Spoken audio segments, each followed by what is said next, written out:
Welcome to a deep dive. Today, we're really getting into a fascinating and maybe controversial proposal for U.S. defense. Yeah, the source material we're looking at, mainly an article from Today News, calls it Trump's Golden Dome. Right, and that article, it doesn't just lay out the idea, it really focuses on the potential roadblocks, the challenges. Exactly, based on experts they spoke to. So that's our mission today, right? Yeah, let's unpack what the source says it would take to actually make this thing work. And more importantly, what these experts see as the major hurdles. It's a huge undertaking, massive scale. And the timeline mentioned? Well, that's a whole other thing. Definitely eye-opening. Okay, so maybe first things first. What is this Golden Dome, according to the source? Well, think of it like a missile defense shield covering the U.S. homeland. Inspired by Israel's Iron Dome, the article says? Yeah, but, scaled way, way up, continental scale. And the goal, what's it supposed to defend against? Pretty much everything, based on the description. ICBMs, hypersonic missiles, cruise missiles, drones too. Conventional and nuclear threats? Both. It's incredibly comprehensive in its stated aim. Okay, so a very ambitious shield. And the article mentions a design's been picked, and someone's tapped to lead it. A Space Force general, apparently. Okay. So, conceptually, some pieces are maybe moving. But, and this seems to be the core of the article, there's this huge ambition. Versus the timeline. Yeah, because the president apparently wants it operational by the end of a potential second term. Which is, fast. Very fast for something like this. And that's where the experts cited in the article really start raising flags. The first big one seems to be money. Cost. You got it. The number thrown around is $175 billion. Which is a staggering amount of money. It is. But even that figure, the experts in the article are skeptical about. How so? Well, you have Thomas Roberts quoted saying that estimate is just not realistic. Not realistic. Okay. Yeah. And another expert, Thomas Withington, he calls it serious, serious money. An incredibly expensive undertaking, even for the massive U.S. defense budget. So they think $175 billion might actually be low. That's the implication. The article suggests they believe the actual cost could be much higher. So cost is challenge number one, a big one. All right, but the article suggests it's not just about the money, right? Even if they had a blank check. Exactly. There are other huge hurdles, political ones, bureaucratic ones. Melanie Marlowe is mentioned, talking about political will. What does that mean in this context? It means, keeping everyone focused, prioritizing this massive thing over years, maybe longer. That kind of sustained political backing is hard to maintain. And she mentions funding agreements, too, between the White House and Congress. Yeah, that's crucial. They have to agree not just that they'll spend the money, but exactly how much and where it comes from, how it's allocated year after year.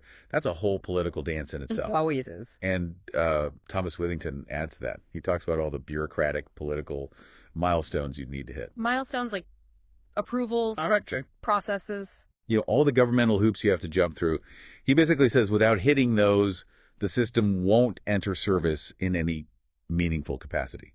So the process itself is a challenge. Okay, money, politics, bureaucracy. What about actually building it? The tech side. Right. Another major area the experts flag. The article points out that we'd likely need significant technological advancements. Things aren't quite ready off the shelf. Seems not.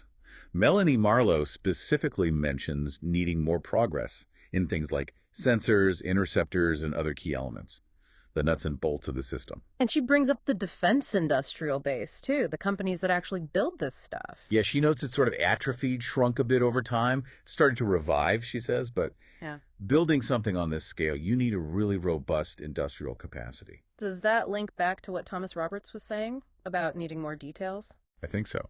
He mentioned that the current statements lack the detail needed to build a realistic model or constellation of the system. You need those specs to know what tech, what industrial effort is truly required. Makes sense. You can't price it or build it if you haven't fully defined it yet. Pretty much. Yeah. Which leads to maybe the most fundamental question raised by one of the experts. Who's that? Chad Olin. He says, look, the threat is clearly getting worse, no doubt, but the key question is how to most cost-effectively counter it. And you can't answer that, he says, until you define the problem precisely. Define the problem. Like, what exactly are we trying to stop? Exactly. He says, talk about realism or feasibility is kind of pointless until you decide where we set the bar. And setting the bar means? How many missiles are you trying to stop at once? Coming from where? Yeah. How fast are they? How maneuverable? And what are you protecting? Specific cities, the whole Hmm. country, military bases. Okay. The scope. Right. And his point is simple. The higher you set that bar, more targets, tougher threats, wider area, the more expensive and complex it gets.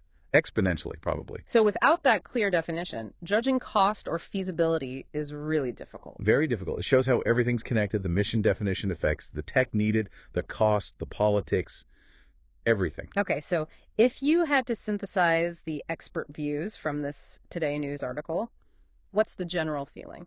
I'd say it's a mix of acknowledging the threat, but profound skepticism about this particular proposed solution, at least within the suggested timeline and potential cost.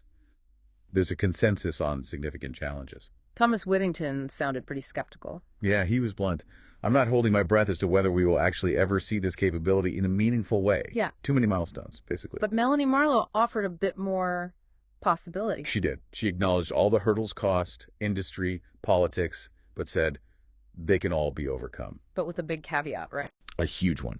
It requires intense focus and prioritization, something that's often easier said than done for projects this vast and long term. So wrapping up our look at this source, the picture is basically huge ambition, huge potential price tag. Running smack into some really tough realities. Technical hurdles, industrial limits, political wrangling. And even fundamental questions about what the mission is. Right. For you listening, it really shows how turning a big national security idea into reality is just incredibly complex. It's not just engineering. It's money, politics, technology, defining the problem, all tangled together. So maybe the final thought, drawing from these experts, considering the cost issues, the need to clearly define the threat, all those bureaucratic and technical steps. What does this specific project tell us, maybe more broadly, about the sheer difficulty of building any massive state-of-the-art defense system today? Yeah, it's a fascinating case study in the collision between ambition and the nitty-gritty realities of making something that complex actually happen in the real world. A lot to think about there.